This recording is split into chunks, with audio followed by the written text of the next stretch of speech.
Berkeley जो थे वो भी एक अनुभववादी दार्शनिक थे और हमने देखा कि जो लॉक हैं उन्होंने अनुभववाद की नींव रखी थी और बर्कले ने अनुभववाद को आगे बढ़ाया था।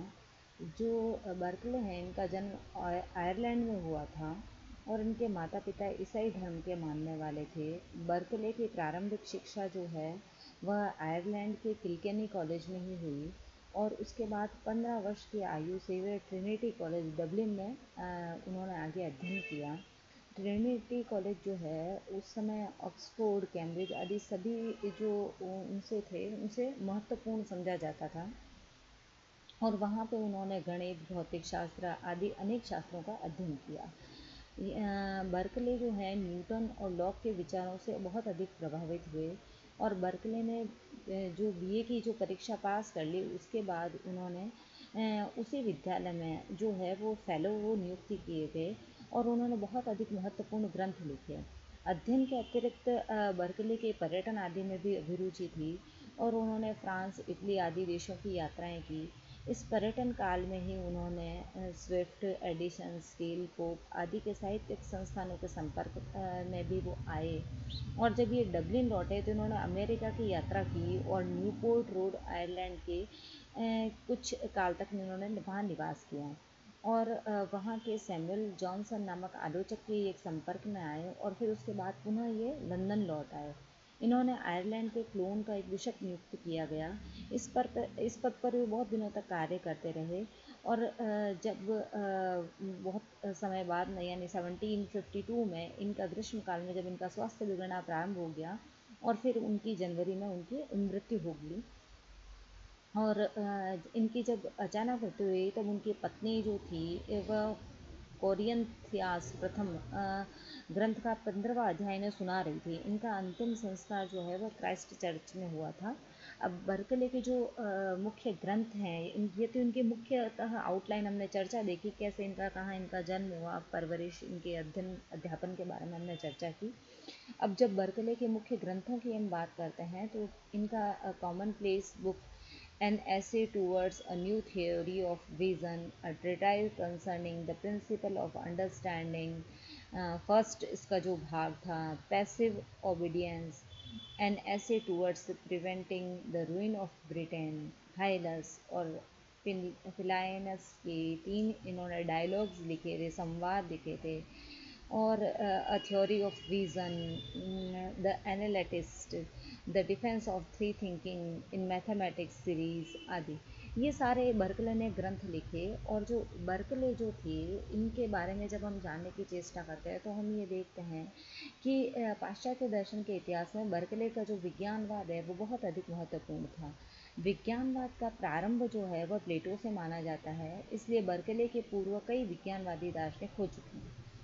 परंतु बर्कले के दर्शन में विज्ञानवाद का चरम उत्कर्ष हमें देखने को मिलता है। बर्कले के जो पूर्ववर्ती दार्शनिकों ने विज्ञानवाद को स्वीकार किया परंतु विज्ञान और वस्तु के द्वैत को किसी ने पूर्णतः समाप्त नहीं किया। अब इस बात को हम ऐसे भी कह सकते हैं कि भौतिक वस्तु या जड़ पदार्थ का सर्वतोभावे निषेध किसी ने नहीं किया। बर्कले की यही विशेषता है कि उन्होंने जड़ पदार्थ का पूर्णतः निषेध किया और अध्यात्मवाद की स्थापना की।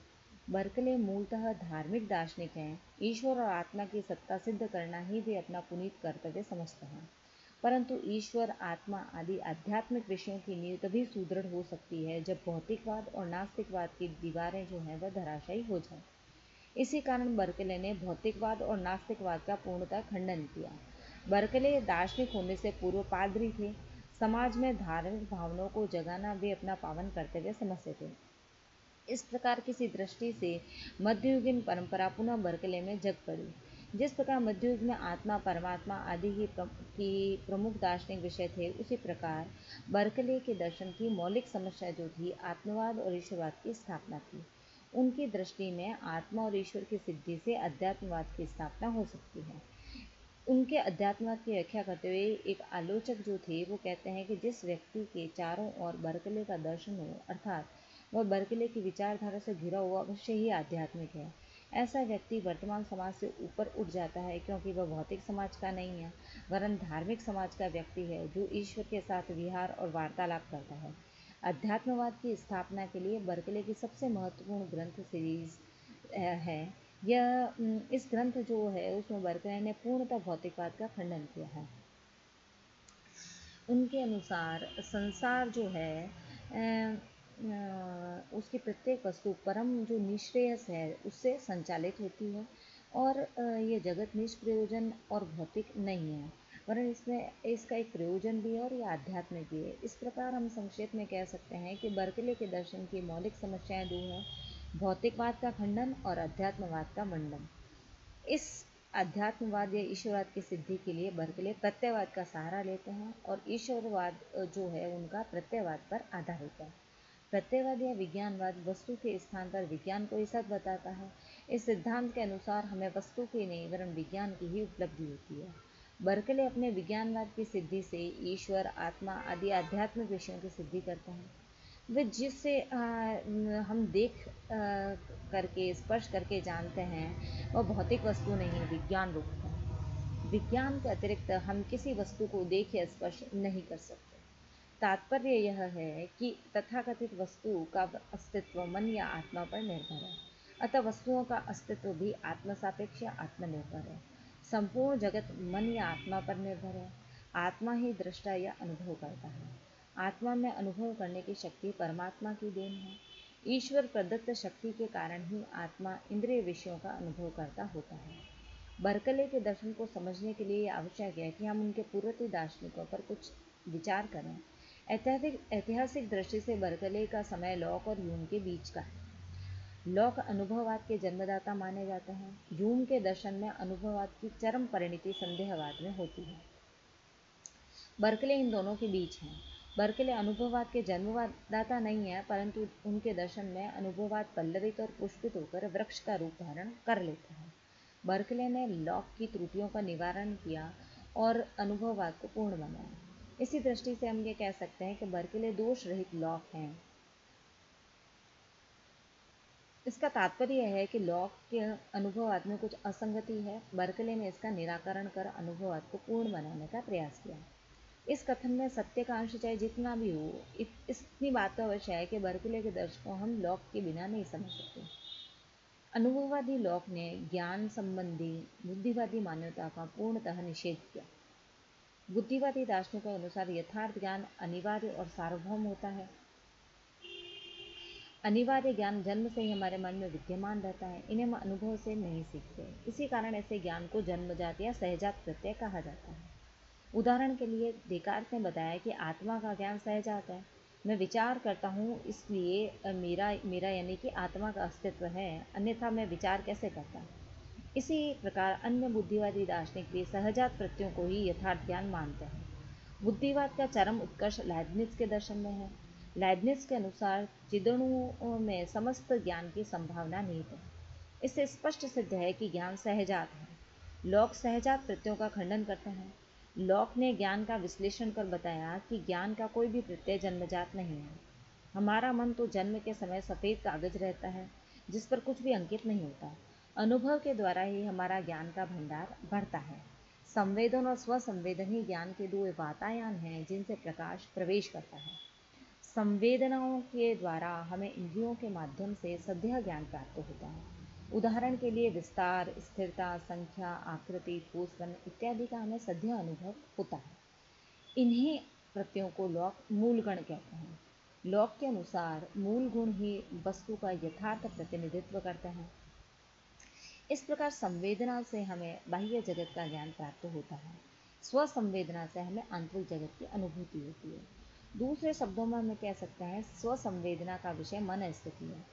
स्वसंवेदना वस्तु के गुणों का प्रतिनिधित्व करती है और वस्तु के प्रतिलिपि न होकर केवल प्रक्रिया को व्यक्त करती है जो वस्तु से संचालित होती है। उदाहरण के लिए रूप, ताप आदि उपगुण हैं। बर्कले इन मान्यताओं का खंडन करते हैं। बर्कले के अनुसार यदि हमारा ज्ञान प्रत्ययों तक सीमित है तो हम प्रत्ययों के अतिरिक्त कुछ भी नहीं जान सकते। दूसरे शब्दों में हम यह कह सकते हैं कि हमारा ज्ञान संवेदना या अनुभव तक सीमित है। इसी कारण बर्कले अपना प्रसिद्ध निष्कर्ष पर पहुंचते हैं कि सत्ता अनुभव मूलक है, अर्थात अस्तित्व संवेदना पर निर्भर है। यह ज्ञान केवल विज्ञान या प्रत्यय तक सीमित है। लॉक के बाद बर्कले का अनुभववाद प्रायः वैसा ही है जैसा देकार्त के बाद स्पिनोजा का बुद्धिवाद। इसका तात्पर्य यह है कि देकार्त ने बुद्धिवाद को जन्म दिया, परंतु स्पिनोजा ने उसे परिवर्तित किया। उसी प्रकार लॉक ने अनुभववाद का प्रारंभ किया, परंतु बर्कले ने उसे परिष्कृत किया। अतः स्पिनोजा केवल पूर्णतः बुद्धिवादी हैं, वैसे ही बर्कले पूर्णतः अनुभववादी हैं। स्पिनोजा ने देकार्त के बुद्धिवाद के दोषों को दूर किया, बर्कले ने लॉक के अनुभववाद की असंगतियों का निराकरण किया। बर्कले लॉक के आधारभूत अनुभववाद से ही प्रारंभ करते हैं, परंतु यदि समस्त ज्ञान अनुभवजन्य है और अनुभव से हमें केवल सरल प्रत्यय ही प्राप्त होते हैं, तो हम उन प्रत्ययों से परे कुछ भी स्वीकार नहीं कर सकते। यदि ज्ञान अनुभवजन्य है तो अनुभवातीत ज्ञान की सत्ता नहीं हो सकती और अनुभव से परे बाह्य वस्तु का अस्तित्व नहीं हो सकता। यदि बाह्य वस्तु नहीं है तो मूल गुण और उपगुण का भेद भी समाप्त हो जाता है। बाह्य वस्तु की सत्ता में विश्वास करने के कारण लॉक जड़वादी प्रतीत होते हैं। इसलिए बर्कले का मुख्य कार्य है कि जड़वाद का निराकरण कर अध्यात्मवाद की स्थापना करना। बर्कले के समय में विज्ञान की उन्नति के कारण लोगों की ईश्वर में आस्था कम होती जा रही थी। इस अनास्था को दूर करने का बर्कले ने अपना प्रधान लक्ष्य बनाया। बर्कले के अनुसार इस अनास्था का कारण मानव का जड़ वस्तुओं में विश्वास है। यदि हम जड़ के स्थान पर संसार का स्वरूप आध्यात्मिक माने तो हमें इसके कारण स्वरूप ईश्वर में अवश्य आस्था करनी पड़ेगी। इसी प्रकार बर्कले का कहना है कि सृष्टि सृष्टिकर्ता का स्मरण कराती है, अर्थात संसार का स्वरूप आध्यात्मिक मानने से हम ईश्वर की ओर उन्मुख होते हैं। लॉक जड़ और चित्त यानी कि आत्मा और ईश्वर तीनों की सत्ता को स्वीकार करते हैं। बर्कले जड़ तत्व का निराकरण कर केवल आत्मा और ईश्वर की सत्ता को ही स्वीकार करते हैं। बर्कले के अनुसार बाह्य पदार्थ या जड़